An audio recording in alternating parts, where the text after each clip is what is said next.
ಮುಖ್ಯ ರಸ್ತೆಯ ಕುರಿತಾಗಿ ಇವತ್ತು ಸಾದಲಿ ಗ್ರಾಮಸ್ಥರೆಲ್ಲ ಸೇರಿ ಸುಮಾರು 4 ದಿನಗಳ ಮುಷ್ಕರ, ಅನಿರ್ದಿಷ್ಟ ಅವಧಿಯ ಮುಷ್ಕರ, ಅಹೋರಾತ್ರಿ ಮುಷ್ಕರವನ್ನು ಇವತ್ತು ಮುಂದುವರೆದ ಭಾಗವಾಗಿ ಇವತ್ತು ಸಂಬಂಧಪಟ್ಟ ಯಾರು PWD ಡಿಪಾರ್ಟ್ಮೆಂಟ್ ಅವರು ಹಾಗೆ ಲ್ಯಾಂಡ್ ಆರ್ಮಿಯಿಂದ ಕರೆಸಿ ಅವರನ್ನ ವಿಚಾರಣೆ ಮಾಡಿದ್ವಿ.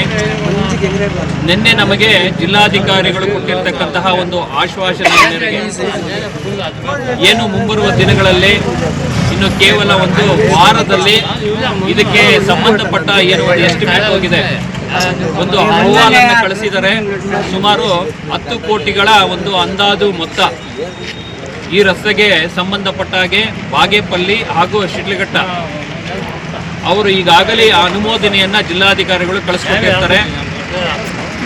ಹಾಗೂ ಈ ರಸ್ತೆಯನ್ನ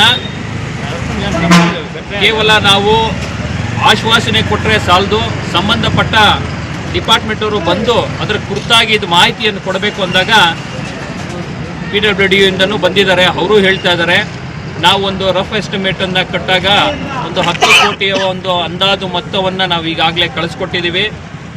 ಸೋಮವಾರ ಹಾಗೂ ಮಂಗಳವಾರ ಇದಕ್ಕೆ ಕುರಿತಾಗಿ ಕಂಪ್ಲೀಟ್ ಡೀಟೇಲ್ ಎಸ್ಟಿಮೇಟನ್ನು ನಾವು ಸರ್ಕಾರಕ್ಕೆ ಕಳಿಸ್ಕೊಡ್ತೀವಿ ಅನ್ನೋ ಒಂದು ಆಶ್ವಾಸನೆಯನ್ನು ಕೊಟ್ಟಿರ್ತಾರೆ.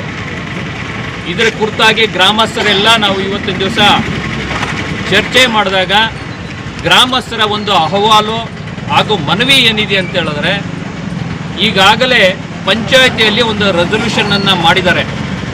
ಏನು 40 ಅಡಿ ಇನ್ನರ್ ಮೆಷರ್ಮೆಂಟು, ಅದು ಆದ ಮೇಲೆ ಚರಂಡಿ ಬರಬೇಕು ಅನ್ನೋ ಒಂದು ಅಹವಾಲನ್ನು ಗ್ರಾಮದ ಮುಖಂಡರೆಲ್ಲ ಹೇಳ್ತಾ ಇದ್ದಾರೆ. ಸ್ವಾಮಿ, ಸುಮಾರು ವರ್ಷಗಳ ಆದ ಮೇಲೆ ನಮಗೆ ರಸ್ತೆ ಆಗ್ತಕ್ಕಂಥ ಒಂದು ಸೌಭಾಗ್ಯ ಬಂದಿದೆ. ನಾವು ಸಂತೋಷದಿಂದ ಸ್ವೀಕಾರ ಮಾಡ್ತೀವಿ. ಸಂಬಂಧಪಟ್ಟ ಯಾರೆಲ್ಲ ಮುಖಂಡರಿದ್ದಾರೆ ಅವರಿಗೆ ಕೃತಜ್ಞತೆಗಳನ್ನು ಹೇಳ್ತೀವಿ. ಹಾಗೂ ನಮ್ಮ ಗ್ರಾಮದಲ್ಲಿರ್ತಕ್ಕಂತಹ ಮುಖಂಡರು ಸಹ ಅಹೋರಾತ್ರಿ ಧರಣಿಯನ್ನು ಕೂತ್ಕೊಂಡು ಇದಕ್ಕೆ ಒಂದು ವೇಗವನ್ನು ಕೊಡ್ತಕ್ಕಂಥ ಕೆಲಸವನ್ನು ಮಾಡಿದ್ದಾರೆ. ಅವರೆಲ್ಲರಿಗೂ ನಾವು ಕೃತಜ್ಞತೆಗಳನ್ನ ಹೇಳ್ತೀವಿ. ಆದರೆ ಈ ರಸ್ತೆಯನ್ನು ಏನು ಮಾಡ್ತಾ ಇದ್ದಾರೆ ಅದು ಮಾಡೋದನ್ನು ವೈಜ್ಞಾನಿಕವಾಗಿ ಮಾಡಲಿ. ಈಗ ಪಂಚಾಯಿತಿಯಲ್ಲಿ ಒಂದು ರೆಸಲ್ಯೂಷನ್ ಆಗಿದೆ. ರೆಸಲ್ಯೂಷನ್ ಮಾಡಿರೋದಕ್ಕೆ ನಮಗೆ ಯಾವುದೇ ತಕರಾರಿಲ್ಲ. ಏನು ಮಧ್ಯ ರಸ್ತೆಯಿಂದ ಎಡಗಡೆ 40 ಅಡಿ, ಬಲಗಡೆ 40 ಅಡಿ ಆಸ್ ಪರ್ PWD ನಾರ್ಮ್ಸ್ ಇರ್ತಕ್ಕಂಥದ್ದು. ಆದರೆ ಇವರು 20 ಅಡಿ ಮಾಡಿದ್ದಾರೆ. ಆಯಿತು, ಬೇರೆಯವರಿಗೆ ತೊಂದರೆ ಆಗ್ತದೆ ಅನ್ನೋ ಒಂದು ಉದ್ದೇಶದಿಂದ ಇಲ್ಲಿ 20 ಅಡಿ ಮಾಡಿದ್ದಾರೆ. 20 ಅಡಿ ಮಾಡಿದ ಮೇಲೆ ಚರಂಡಿ ಅದಾದಮೇಲೆ ಬರಲಿ. ಇಲ್ಲ ಅಂತ ಹೇಳಿದ್ರೆ ಕೇವಲ 40 ಅಡಿಗೆ ಸೀಮಿತ ಮಾಡಿದಾಗ 4 ಅಡಿ ಚರಂಡಿ ಒಂದು ಕಡೆ, ಇನ್ನೊಂದು ಕಡೆ 4 ಅಡಿ ಚರಂಡಿ ಹೋದರೆ ನಮಗೆ ಉಳಿತಕ್ಕಂಥದ್ದು ಕೇವಲ 30 ರಿಂದ 32 ಅಡಿ ಮಾತ್ರ ಉಳಿತದೆ. ಅದರಲ್ಲೂ ಸಹ ಕೆಲವರು ಏನು ಮಾಡ್ತಾ ಇದ್ದಾರೆ, ವಾಲಂಟರಿ ಆಗಿ ಪೂರ್ತಿ ಮೆಷರ್ಮೆಂಟ್ ಕೊಡ್ತಾ ಇಲ್ಲ. ಈಗಾಗಲೇ ಇವರು ಲ್ಯಾಂಡ್ ಆರ್ಮಿ ಅವರು ಏನು ಮಾಡಿದ್ದಾರೆ ಕೆಲಸ, ಕರೆಕ್ಟಾಗಿ ಮೆಷರ್ಮೆಂಟ್ ತೊಗೊಂಡಿಲ್ಲ. ಒತ್ತಡದ ಮೇಲೆಗೆ ನಮ್ಮ ಸ್ಟೆಪ್ಸ್ ಹೋಗ್ತಾ ಇದೆಯಪ್ಪ, ಸ್ವಲ್ಪ ಆ ಕಡೆ ಮುಂದಕ್ಕೆ ತಳ್ಕೊಳ್ಳಿ ಅಂತ ಹೇಳಿದ್ರೆ ಚರಂಡಿಯನ್ನೇ ಶಿಫ್ಟ್ ಮಾಡ್ತಕ್ಕಂಥ ಕೆಲಸ ಮಾಡಿದ್ದಾರೆ ಅನ್ನೋ ಒಂದು ಅಹವಾಲನ್ನು ಎಲ್ಲ ಗ್ರಾಮಸ್ಥರು ಮುಂದೆ ಇಟ್ಟಿದ್ದಾರೆ. ಅದಕ್ಕೆ ದಯಮಾಡಿ ಸಂಬಂಧಪಟ್ಟ ಪ್ರತಿನಿಧಿಗಳಲ್ಲೂ ನಾವು ರಿಕ್ವೆಸ್ಟ್ ಮಾಡ್ತೀವಿ, ಹಾಗೂ ಸಂಬಂಧಪಟ್ಟ ಅಧಿಕಾರಿಗಳಲ್ಲೂ ನಾವು ರಿಕ್ವೆಸ್ಟ್ ಮಾಡ್ತೀವಿ. ಏನು ರೆಸಲ್ಯೂಷನ್ ಮಾಡಿದರೆ ನೀವು 40 ಅಡಿ ಚರಂಡಿ ಬಿಟ್ಟು 40 ಅಡಿ ಊರಿನ ವ್ಯಾಪ್ತಿಯಲ್ಲಿ ಬರ್ತಕ್ಕಂಥ ರಸ್ತೆಯನ್ನು ಮಾಡಿ.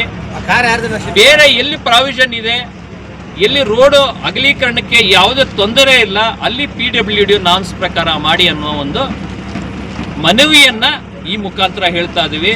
ಅವರು ಸಹ ಒಪ್ಕೊಂಡಿದ್ದಾರೆ. ಈಗಾಗಲೇ ನಾವು PWDಗೆ ರಿಕ್ವೆಸ್ಟ್ ಮಾಡಿದ್ದೀವಿ. ಏನು ಮಂಗಳವಾರ ಒಳಗಡೆ ನೀವು ಪ್ರಸ್ತಾವನೆಯನ್ನು ಕಳಿಸ್ತೀರಿ, ಬುಧವಾರ ಗುರುವಾರ ಇದಕ್ಕೆ ಸಂಬಂಧಪಟ್ಟ ಅಂದಾಜು ಮೊತ್ತ ಬರುತ್ತೆ. ನಾವು ಇಮ್ಮಿಡಿಯೇಟ್ ಆಗಿ ನೆಕ್ಸ್ಟ್ ವೀಕೆಂಡಲ್ಲಿ ಈ ಕಾಮಗಾರಿಯನ್ನು ಶುರು ಮಾಡ್ತೀವಿ ಅಂತ. ನೀವು ಕಾಮಗಾರಿಯನ್ನು ಶುರು ಮಾಡಲಿಕ್ಕೆ ಯಾವುದೇ ತಕರಾರಿಲ್ಲ. ಎಲ್ಲಿ ಕ್ಲಿಯರೆನ್ಸ್ ಇದೆ ರೋಡು, ಆ ಕ್ಲಿಯರೆನ್ಸ್ ರೋಡ್ನ ನೀವು ಇಮ್ಮಿಡಿಯೇಟ್ ಆಗಿ ಶುರು ಮಾಡಿ. ಈ ಊರಿನ ಸಂಪರ್ಕದಲ್ಲಿ ಮಧ್ಯದಲ್ಲಿರ್ತಕ್ಕಂಥ ರೋಡ್ ಏನಿದೆ ಅದನ್ನು ಗ್ರಾಮಸ್ಥರೆಲ್ಲ ಇನ್ನೊಂದು ಬಾರಿ ಚರ್ಚೆ ಮಾಡಿ ಅವರಿಗೆ ಕ್ಲಿಯರ್ ಆಗಿ 46 ಅಡಿ ಇನ್ಕ್ಲೂಡಿಂಗು ಚರಂಡಿ ಸೇರಿ 46 ಅಡಿ ಬೇಕು. ಆಗಿದ್ದಾಗ ಮಾತ್ರ ಇಲ್ಲಿ ಹೆವಿ ವೆಹಿಕಲ್ಸ್ ಪಾಸ್ ಆಗೋದ್ರಿಂದ ಆ ಕಡೆಯಿಂದ ಯಾವ್ದಾರ ಲಾರಿ ಬಂದಾಗ ಕೇವಲ 30 ಅಡಿ ಇದ್ರೆ ಯಾವುದೇ ವಾಹನಗಳು ಈ ಕಡೆ ಪಾಸ್ ಆಗೋದಿಲ್ಲ.